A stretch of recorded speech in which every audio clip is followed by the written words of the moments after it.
Chers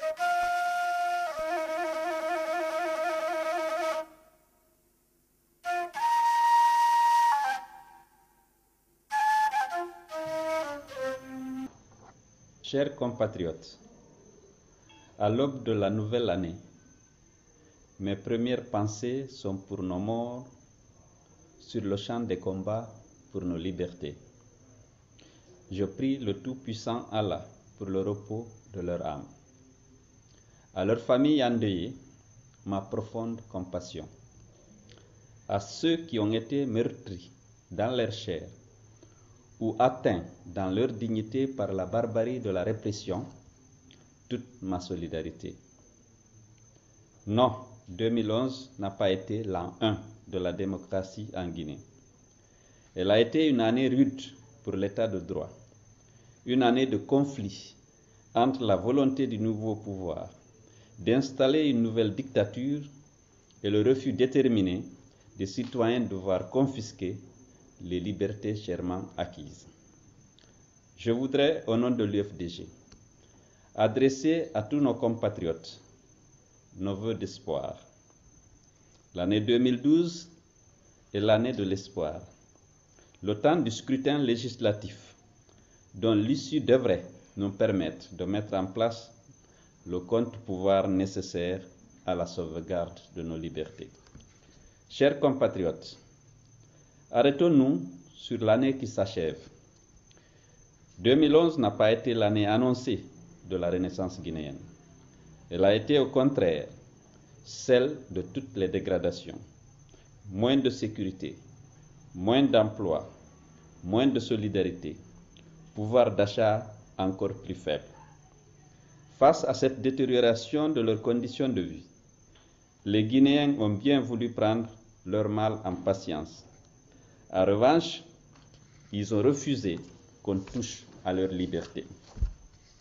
Conscients de leur droit d'avoir des opinions et de pouvoir les exprimer, ils n'ont pas hésité, malgré les menaces et les intimidations, à manifester leur opposition aux violations de la loi et des principes démocratiques. Ces manifestations pacifiques ont fait l'objet de répressions brutales. 700 citoyens arbitrairement arrêtés, dont 400 ont été jugés illégalement. 7 citoyens tués par les forces de l'ordre et les miliciens d'Onzo, et pour lesquels, hélas, aucune enquête n'a été ouverte. Même les plaintes formulées par les familles des victimes ont été rejetées sur instruction du pouvoir. Cette injustice a plutôt galvanisé la détermination des Guinéens à rester debout avec une vigilance accrue pour l'exercice de leurs droits.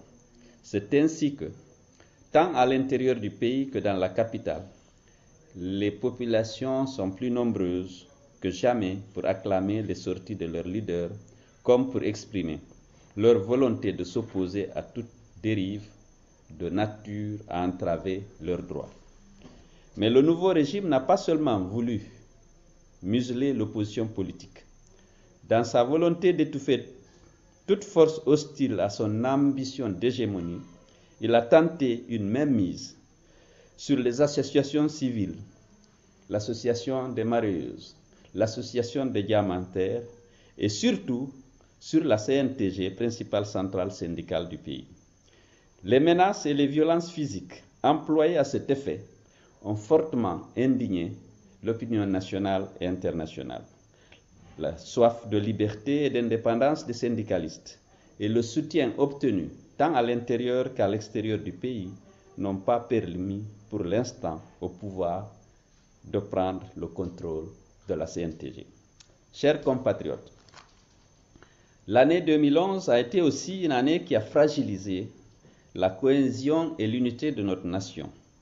Les discours stigmatisant une ethnie en sont une illustration.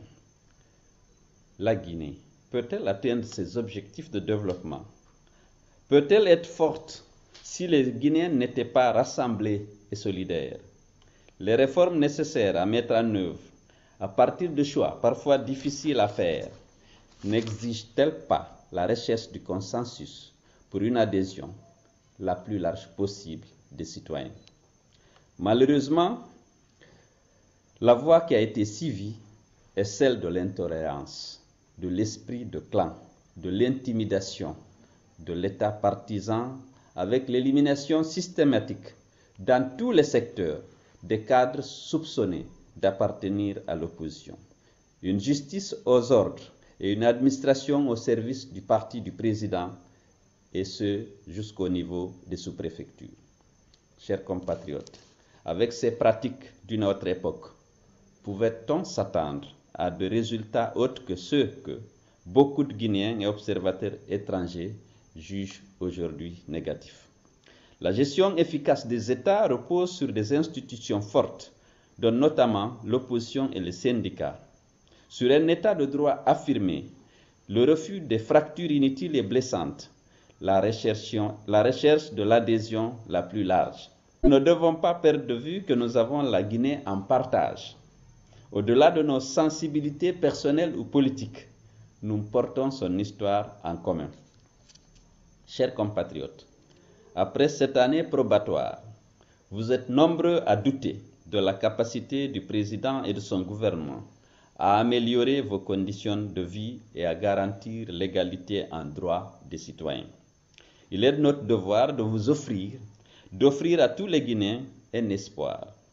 C'est tout l'enjeu du scrutin législatif de 2012, permettre une gestion économique plus efficace et sauvegarder les libertés fondamentales en limitant les risques d'un pouvoir totalitaire sur le pays. Pour atteindre cet objectif, l'opposition doit veiller à maintenir et à consolider son unité. Elle est aujourd'hui unie, heureusement, face à la volonté du gouvernement de manipuler le fichier électoral et d'inféoder la CENI.